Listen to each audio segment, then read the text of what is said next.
Picture this. It's Paris 1793. The reign of terror is in full swing, which is a polite way of saying the revolution got bored of speeches and moved on to recreational beheading.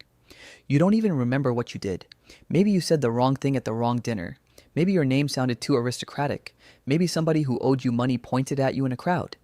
Doesn't matter. The tribunal needed a body and you were standing too close.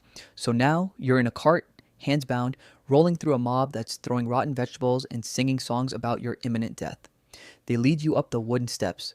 There's a tall frame at the top, two posts and a slanted blade hanging way up at the top of it, gleaming in the morning light. They strap you to a board, tip you forward, and lock your neck into a wooden collar. You're staring straight down into a wicker basket that already has somebody else's head in it. And then you hear the rope let go. Oh, hey there. Yeah, it's me again, your favorite dead narrator running on cold coffee and unfinished business. Today, we're separating your head from the rest of you, and we're going to talk about the one question that has haunted scientists, executioners, and very disturbed YouTube commenters for centuries. After your head comes off, are you still in there? Because here's the uncomfortable truth. Decapitation might not be the instant off switch you've been promised. There could be a window, a horrible little window, where the lights are still on upstairs and the building has already collapsed. Let's find out exactly how long that window stays open and what it's like to be looking out of it. But first, let's get one thing straight, because the human neck is doing a lot more than just holding your head up so you can look at your phone. Stacked inside it are 7 cervical vertebrae, little interlocking bones that armor your spinal cord, which is basically the data cable running every command from your brain to the rest of your body.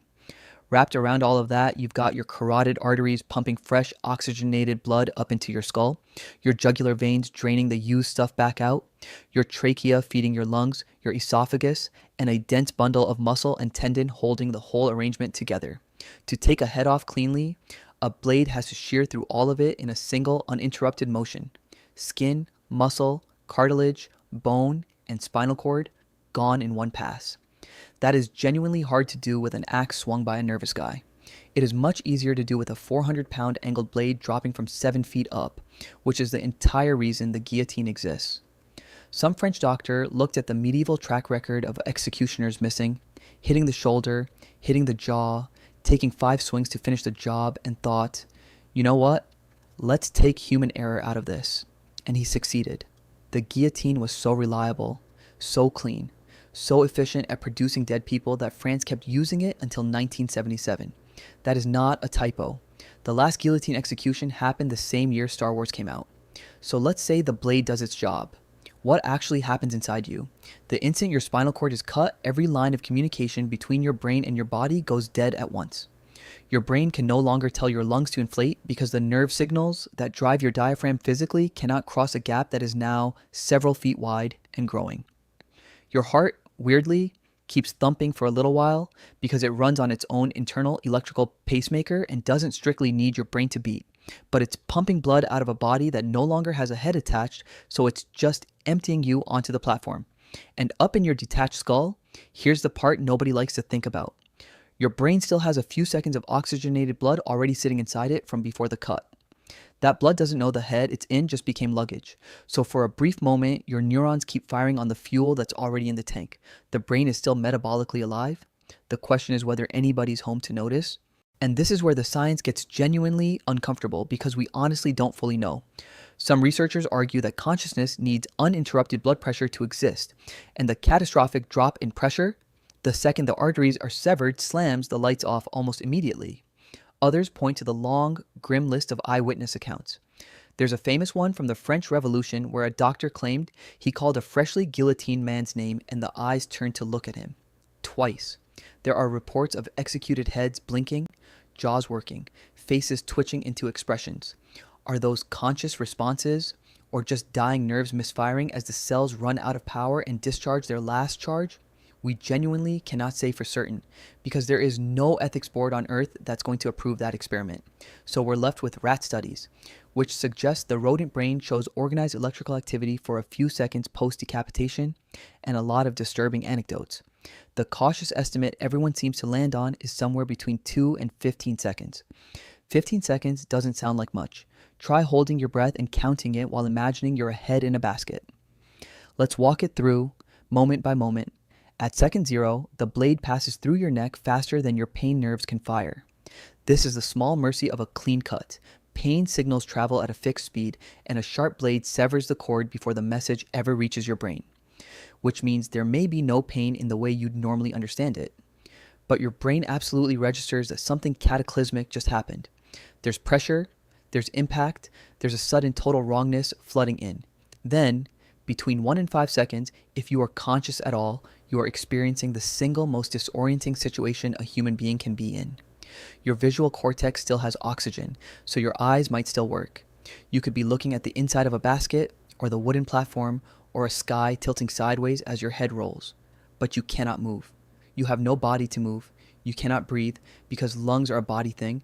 You cannot scream because screaming requires air pushed through vocal cords, and you have neither. You are just awareness trapped in a skull with no way to act on anything you perceive. Between 5 and 10 seconds, the tank runs dry. Your neurons start failing as they burn through the last of their reserves. Vision darkens from the edges inward, not because you're closing your eyes, but because the cortex doing the seeing is starving.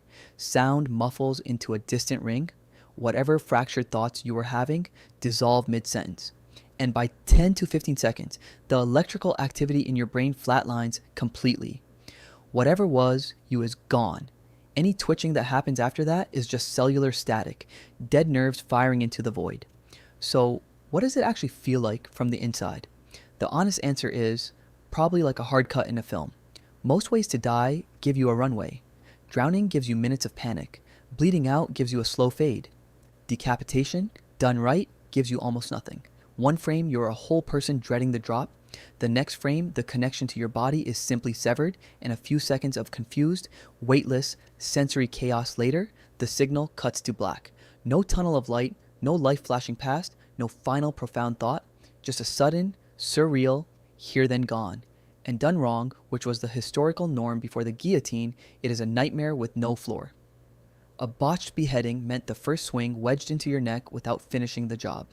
Now, you're still fully attached, fully conscious, fully supplied with blood and pain, choking on what's pouring into your severed windpipe, while the executioner winds up for a second swing. And a third. Mary, Queen of Scots, reportedly took 3. There are records of jobs that took 5 or more. That is the version where you feel everything. Reality check.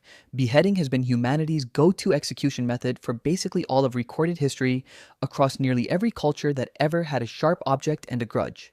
Ancient Rome did it. Medieval Europe did it. Feudal Japan turned it into a ritual art form. Revolutionary France industrialized it. A small number of countries still do it judicially today. And the reason it stayed popular for thousands of years is grimly practical. It's unambiguous. Nobody argues about whether the person is dead when the head is in a different location than the body. It's public, it's theatrical, and it makes a very loud point to anyone thinking about crossing whoever ordered it.